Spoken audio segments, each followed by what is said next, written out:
നിർമ്മാണത്തിനായി പൊളിച്ചുമാറ്റി വിധവയുടെ വീടിന്റെ കൽക്കെട്ടും ഗേറ്റും പുനർനിർമ്മിക്കാതെ കരാറുകാരൻ മുങ്ങി. ഇടുക്കി ലൈവ് വാർത്തകൾ നിങ്ങൾക്കായി അവതരിപ്പിക്കുന്നത് Deepthi English medium nursery school Kattappana. കനത്ത മഴയിൽ വീട് അപകടാവസ്ഥയിലായതോടെ വീട്ടുകാർ വാടക വീട്ടിൽ അഭയം തേടി. 7 മാസം മുമ്പാണ് എഴുകുംവയൽ ഇറ്റോലിക്കൽ ജയ്മോളുടെ വീടിന്റെ മുൻവശത്തെ കലുങ്കുകെട്ടും ഗേറ്റും കരാറുകാരൻ പൊളിച്ചു നീക്കിയത്. ടാറിംഗ് പൂർത്തിയാകുമ്പോൾ ഇവ പുനഃസ്ഥാപിച്ചു നൽകാമെന്ന് ഇയാൾ ഉറപ്പു നൽകിയിരുന്നു. എന്നാൽ നിർമ്മാണ പ്രവർത്തനങ്ങൾ പൂർത്തിയാക്കിയിട്ടും ഇവ നിർമ്മിച്ചു നൽകാൻ തയ്യാറായില്ല.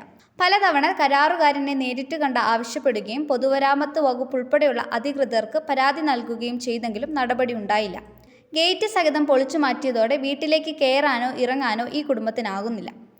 കൽക്കെട്ടുകൾ പൊളിച്ചു മാറ്റിയതോടെ മണ്ണിടിച്ചിലും ആരംഭിച്ചു.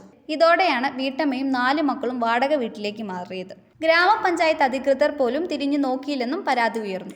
ഈ വീടിന്റെ സംരക്ഷണ ഭിത്തിയും ഗേറ്റും അടിയന്തരമായി പുനഃസ്ഥാപിച്ചില്ലെങ്കിൽ പ്രത്യക്ഷ സമര പരിപാടികൾ ആരംഭിക്കുമെന്ന് കോൺഗ്രസ് എഴുകുംവയൽ ടൗൺ കമ്മിറ്റി ഭാരവാഹികളായ അരുൺ പുന്നമാടം, ജെയിംസ് മടിക്കാങ്കൽ, അനീഷ് കുന്നത്തൂർ, ജിൻസ് കണ്ണംപ്ലാക്കൽ എന്നിവർ പറഞ്ഞു. Idukki live news Nedumkandam. Idukki live വാർത്തകൾ നിങ്ങൾക്കായി അവതരിപ്പിച്ചത് കുഞ്ഞുങ്ങളുടെ ഭാവി സുരക്ഷിതമാക്കൂ. Deepthi English medium nursery school Kattappana.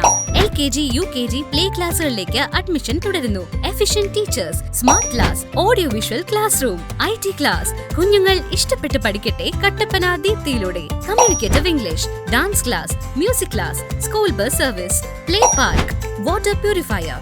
നിങ്ങളുടെ കുട്ടികളുടെ അഡ്മിഷൻ ഇന്ന് തന്നെ ഉറപ്പാക്കൂ. Deepthi English medium nursery school Kattappana.